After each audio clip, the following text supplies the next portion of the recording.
Good morning. It is Friday. It is the Friday Grief Chat. It is just Jill, which is not a big just because, I'm a pretty decent hello and it's Friday kind of a person. And this is the day that we're going to talk about a song from Imagine Dragons. And they are a group that I don't listen to very often, but I heard this song at this concert. And I'm going to try and get it up close enough that you can hear it because I am not able to bring it into the. I hope you can hear this.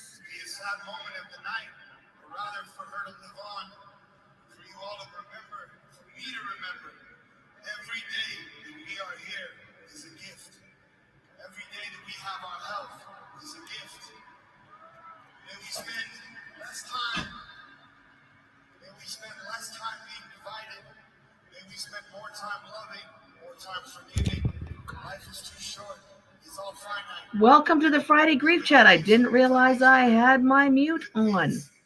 Ooh.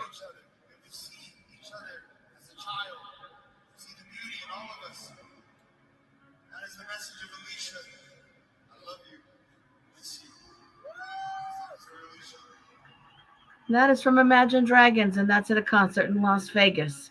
I pulled it from YouTube. I will put it in the chat. I did put it on the Facebook page. But this song talks about taking people with us,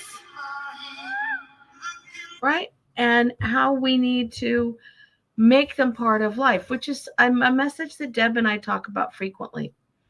It's also, though, a message that goes when you've lost abilities, when you are facing an illness, when you are facing a loved one's illness, when you are facing changes in abilities, when you are facing rapid changes in plans, when you discover that you thought you had a skill, but you don't have a skill, and you need to grieve that kind of loss in image of yourself.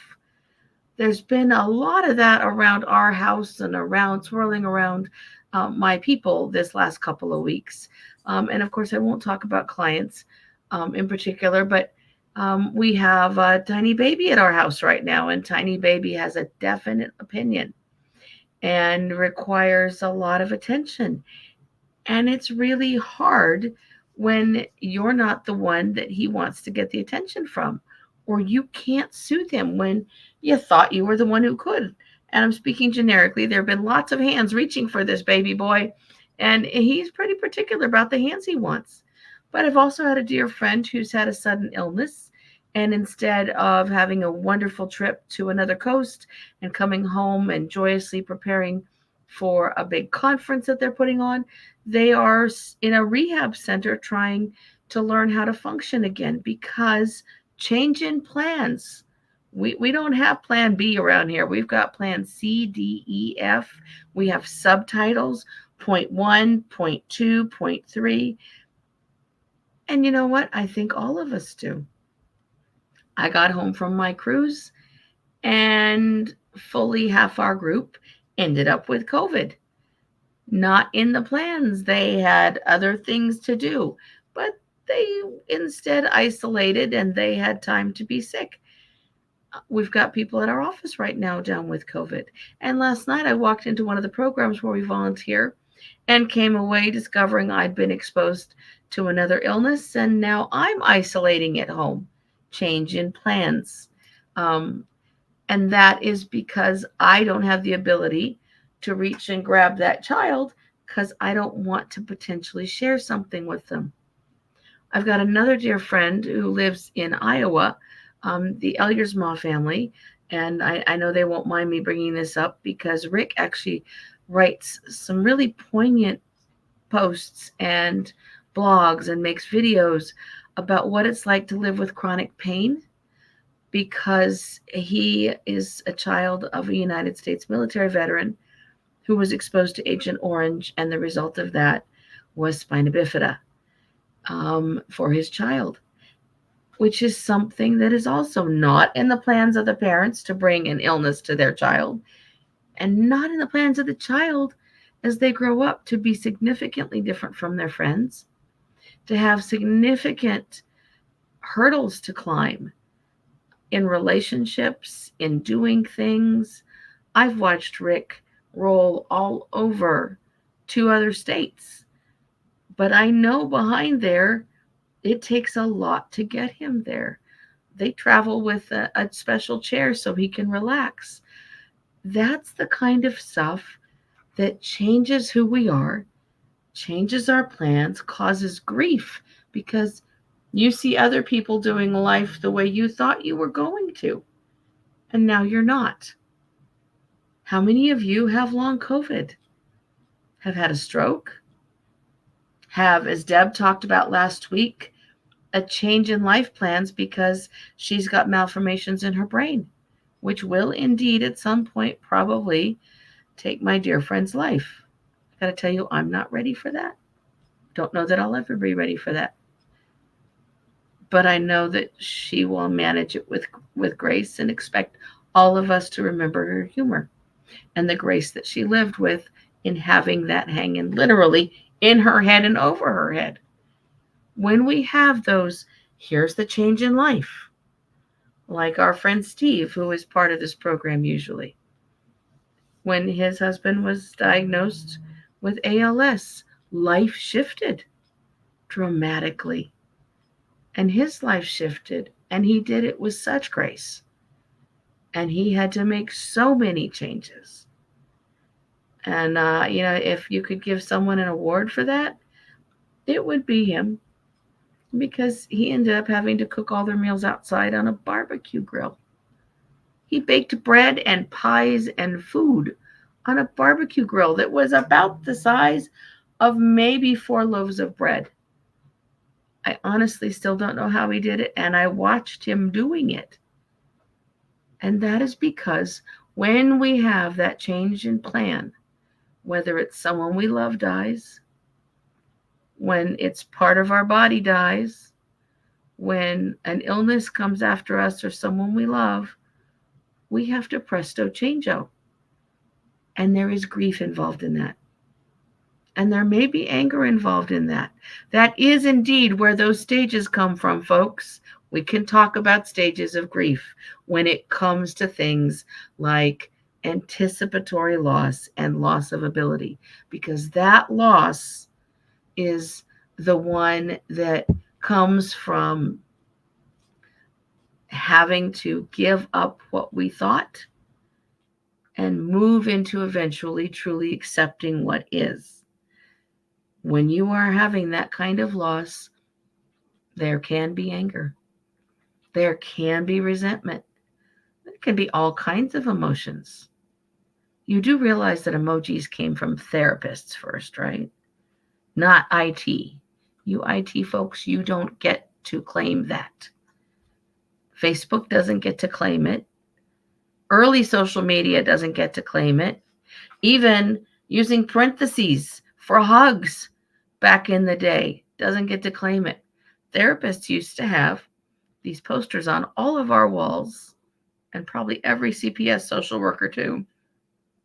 And I can say that I was one. And they had all the faces and then the feelings underneath them. Do you remember that? It wasn't just the happy face featured in Forrest Gump. It was all the emotions. And then folks said, okay, so, little yellow circles don't do it. So we did drawn faces. And we expanded the emotions because when you draw a full face, you can have more emotion. You can have frustrated. You can have temper tantrum. You can have everything. And you can have all the sad. And then we went into pictures of children's faces. And then social media stole it from us. We're the first ones who did them. That being said, anticipatory grief is part of how do I acclimate to this very different way of life, whether it's I don't wake up knowing that my dog, my cat, my mom, my dad, my spouse, my child, my sister, or my brother are no longer alive. Or whether it's Jill waking up wondering if her older sister has a really debilitating migraine today. And I need to call and just leave a message saying, hey, I love you. And I hope it's a better day than yesterday. And I hope Shabbat can be peaceful for you and you can be part of it. Whether it's my other friends who are waking up without significant people in their lives, whether it's folks who are feeling in this political climate like being childless is somehow now a bad thing. For the record, being childless is not a bad thing. If it's not by choice, it's a sadness and it's a loss. And absolutely call it what it was. Jennifer Aniston, good job. But if you are child free by choice, you have no F's to give about someone picking on you from a high place in politics.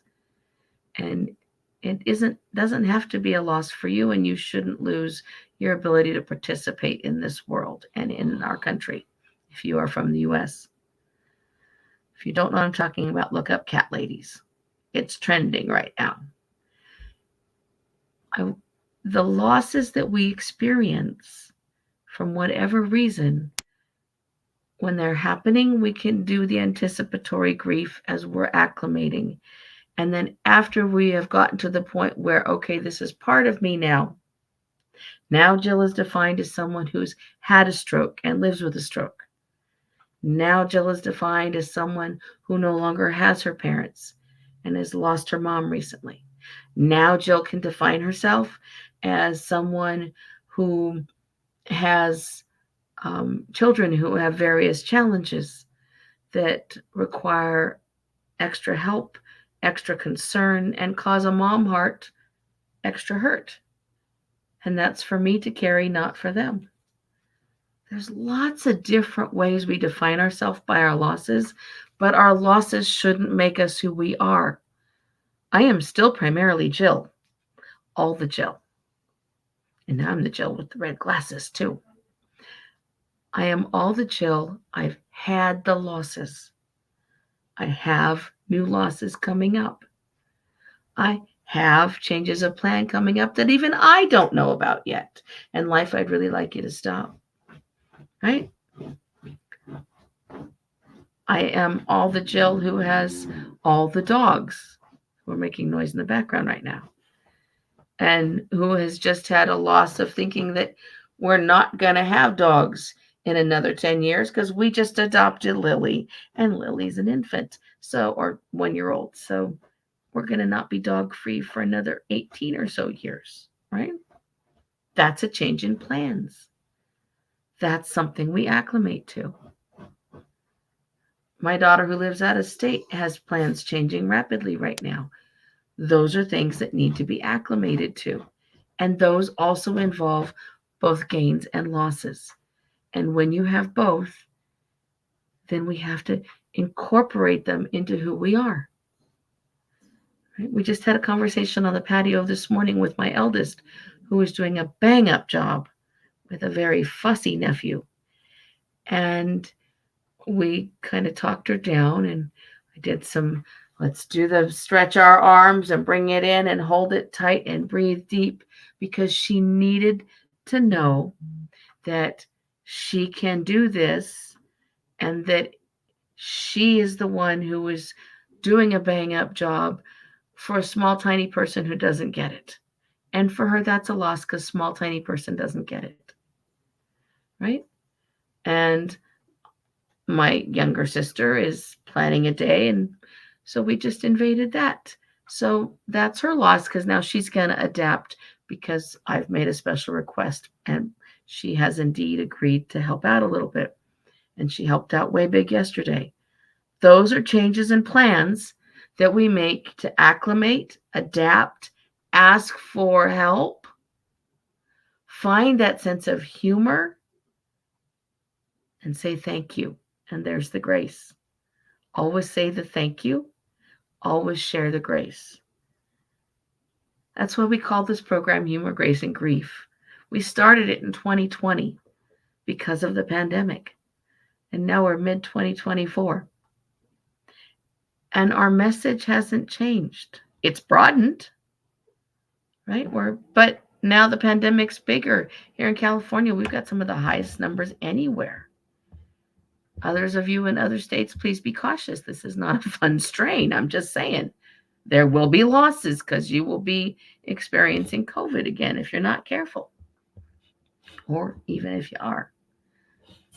But we started this program to give people a place to gather, to hear a message that you can indeed cope with loss, name loss, talk about loss, and eventually see that life includes that loss, and we can bend to that curve, and we can find a way to make that loss part of us, like that Imagine Dragons singer. He's on the stage in Las Vegas in a packed house and talking about how his sister-in-law, his beloved sister-in-law, was healthy and then was diagnosed sick and died inside of a year.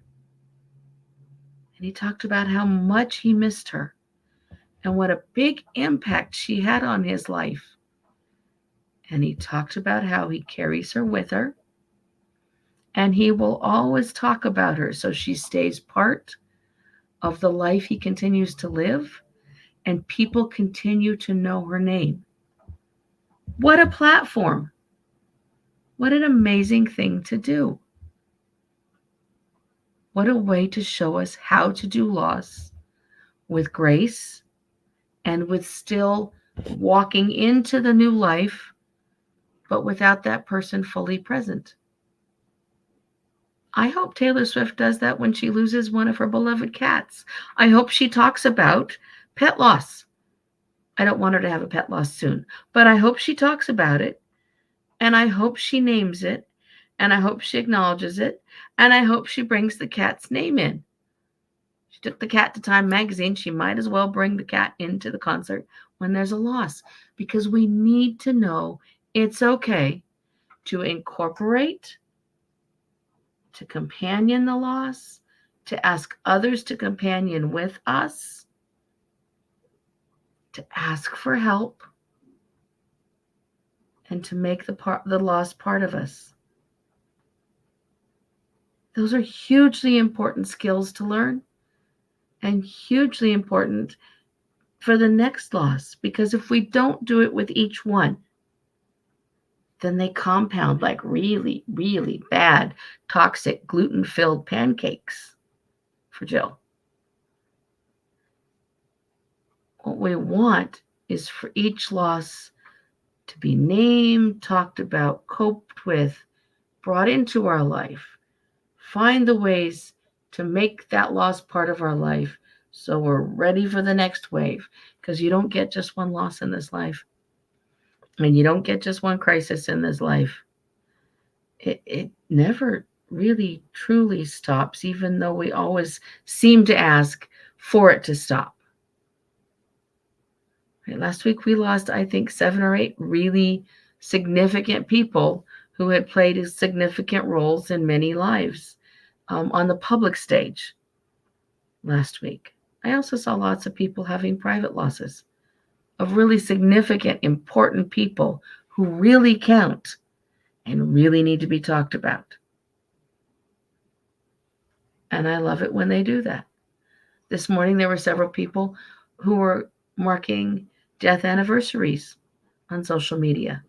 That's where social media plays an important role in asking for help and in sharing loss, so that other people hear that person's story and hear, at some point, it's not so much pain for those who've had the loss as it is just that missing, and that needing to know that that person still counts to other people. It matters a lot to me when someone says, hey, you know what? I remember when Linda did. Or, hey, you know what? Your mom made such an impact. Or, you know, I found this rock and I thought about your dad because my dad was a rock count. Or, I was drinking orange juice the other day and it brought your Aunt Pat to mind. Or, I saw this really cute dog and it reminded me of Fuzzy or Adele or somebody else. There's so many losses that all of us have had, and they increase over time. The older you get, the more you get. It's not something they put in that all you need to know you learned in kindergarten book, but it's true. So, how do we cope with knowing that these things are coming? How do we make it possible to surf the changes and not have the changes sink us under the water? Not make us feel like we can't pull out from under the covers. Couple things. I once had a client years ago who was famous for making blanket forts. And I endorsed those mightily. Remember blanket forts? Remember when you were a kid and you'd grab a couple kitchen chairs and put a blanket over them or a sheet over them and a couple pillows on the ground underneath and call it yours and it's your space and only yours? Blanket forts are awesome. They give us a space to bring it in, to calm it down, to have some fun, to not be around people. Maybe grab the dog or the cat, or the favorite whatever toy, and make it a space where we can self-soothe and find a place for us again. Adults should do that more often. We're all so busy rushing around.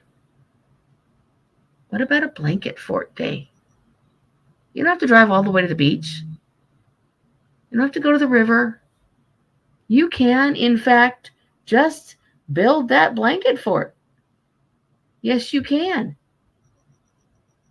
And what about maybe taking 10 minutes and putting up a sign over your desk if you're at work and it says, "My space right now. Please leave it. Please leave me alone. Please let me." And what about, I don't know, taking the dog for a walk, taking the cat for a walk, taking yourself for a walk. When we adopted our kids, they were older children.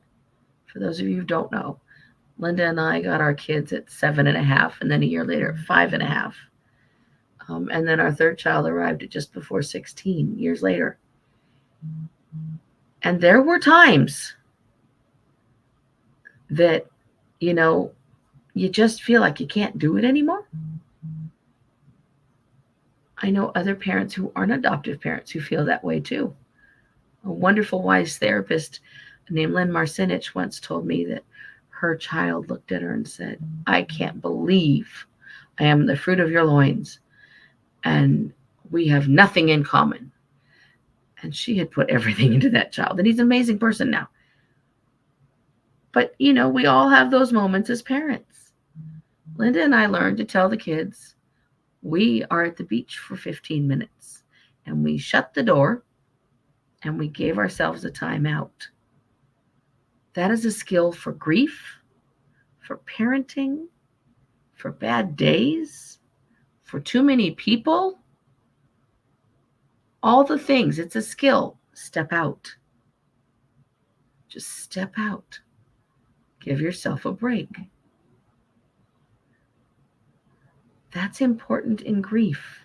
That's important when you are learning to adapt to having, there are the dogs, to having to be Jill after a stroke and carry a cane.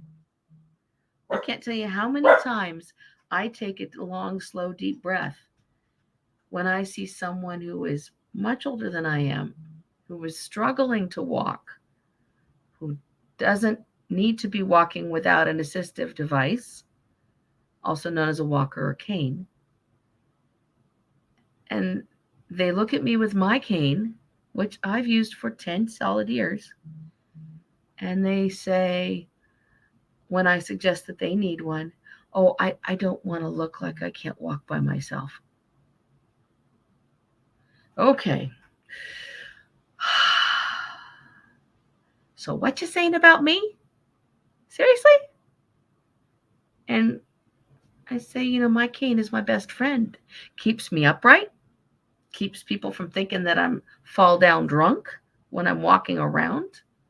Because, when you fall down, In weird ways, people attribute it to negative qualities, not to a medical condition, because you've already walked normally and they've observed it. And I want to say, and I do say, this is my third leg. It keeps me upright. It's my best friend. It prevents me from fracturing things.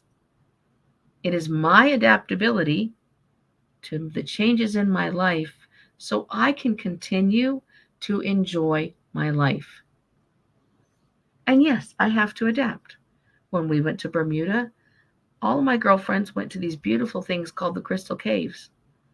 I elected not to because I knew I would slow them down, be at risk for a fall, slow everyone down behind me. There are like 168 steps straight down and then straight back up. And I knew they were slippery because it's 100% humidity. That is not a place where even a fully adaptable Jill belongs. That's a place where people who can do those kinds of walks belong. When I see people posting cool hikes online, I will say, is that something I can do with a cane? And sometimes that's interpreted as, oh, I'm so jealous. And I'm not. I'm so glad those of you who are fully able get to do those things.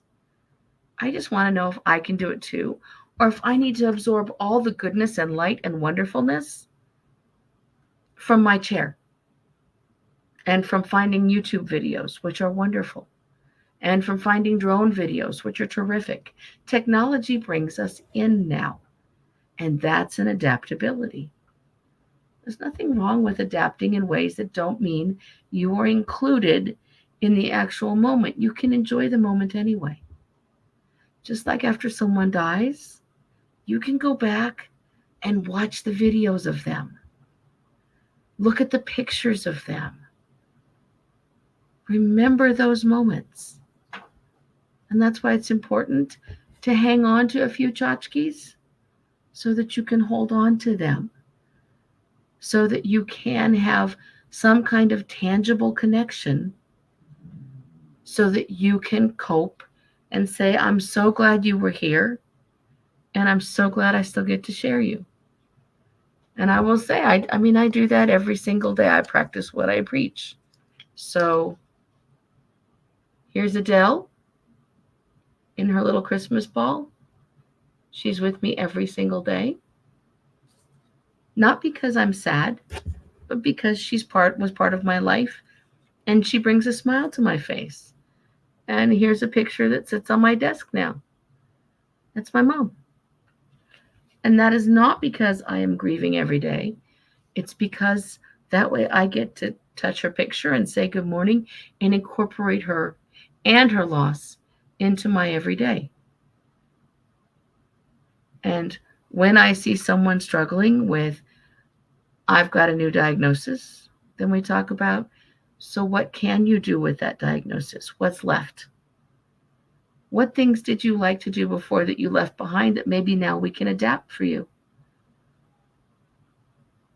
If you're having a bad day and you need to stay in bed, do you have a coloring book and some coloring pencils where you can make beautiful pictures and really still enjoy some parts that bring back that childhood serotonin hit? Can we do that? If you're in bed, can you listen to music that brings joy to your heart? If you are needing to use your wheelchair today, can you take it somewhere and do something? Can you go play pickleball from a wheelchair? Because the answer is yes, unless you're hurting. If this is a day you need to be inside because you got a migraine and the curtains are closed, what can you do in your head to remember things that brought you joy that can bring you joy now? And what things can you think about for the future that you would like to do when this headache finally moves itself out? What things can we do to ask for help, to remember the joy, to look for new joy, to seek out people who can join us in the position where we are now? So I found people on the ship to talk to when the others were in the cave. That's okay. I got to meet new people. Awesome sauce. I also got to see the crew do an all hands evacuate the ship drill. I have never seen that before. Super cool to hear them say, abandon ship. And then say, please disregard. Super cool. Would not have had that experience if I'd been down 168 steps in a cave. We can ask for help, adapt what we're doing, take them with us, find new ways to enjoy our life, even with limitations, and find ways to help others understand where we are without making them feel like they need to fix it, because they don't. You don't need to fix someone else's disability or their loss or their life. But if you're able to companion them and you get along, there's nothing wrong with that. Right? It's too hot to breathe out here today, but we already have plans. Tonight we're taking the dogs in the pool and we're teaching Lily how to do laps in the pool. That is the plan for the night. I'm not going to give Lily the stuff I was exposed to last night. We can have some fun. The kids can be there, but from a distance. And I can get into and out of the pool. That's the adaptability to loss and change. I know it's been a weird little program today. I hope it's been helpful.